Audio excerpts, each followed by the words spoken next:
Bonjour à tous, la question du jour est une question simple. Est-ce que tu es capable de calculer en détaillant ce type de grand calcul? Alors évidemment, les professeurs aiment bien insister sur le fait qu'ici, il y a des parenthèses sous-entendues.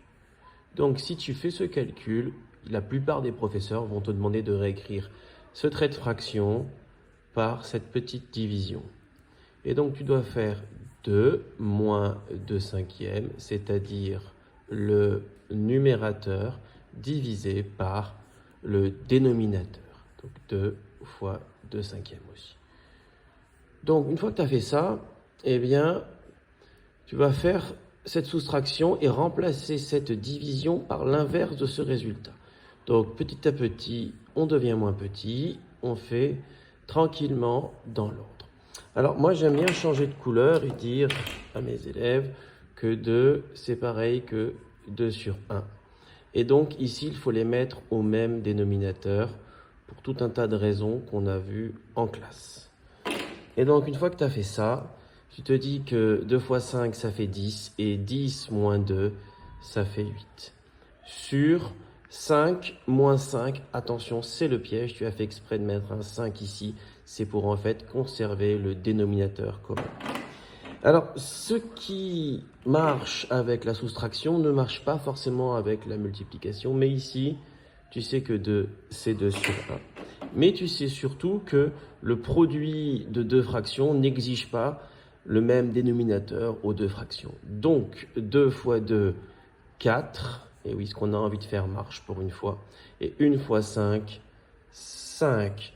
Une fois que tu as ça, tu es content parce que tu as quand même eu des points déjà. Et puis, tu vas pouvoir enfin remplacer cette division que tu détestes tant par une multiplication. Le 8 cinquième qui est avant ne change pas, 8 cinquième reste 8 cinquième. En revanche, la division, tu as vu, on l'a changé en une multiplication et forcément, je ne réécris pas le même nombre derrière. Ça signifierait que diviser, c'est exactement pareil que multiplier, mais en fait, diviser, c'est pareil que multiplier par l'inverse. Et l'inverse, c'est quoi? Ben, j'inverse. J'inverse le 4 et le 5. Le 4 prend la place du 5, le 5 prend la place du 4. Et donc, parce que jonc, ça n'existe pas, j'obtiens non pas 4, vous voyez, j'ai bugué, ça arrive souvent. J'obtiens 5 ici sur 4 ici. Alors un peu ça me plaît pas, ça me plaît pas parce que il est un peu trop gros celui-là. Ça je préfère. Et donc du coup là, je vais pas foncer tête baissée à faire 8 fois 5. Je vais penser d'abord à simplifier. Je viens de perdre mon feutre.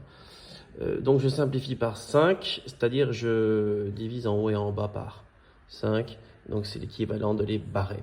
Et je me rends compte que finalement, il me reste 8 divisé par 4.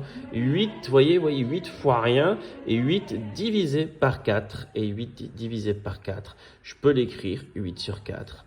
Et ça va me faire bien sûr 2. Désolé pour l'annonce. Voyez, c'est du live. Au revoir et à très bientôt.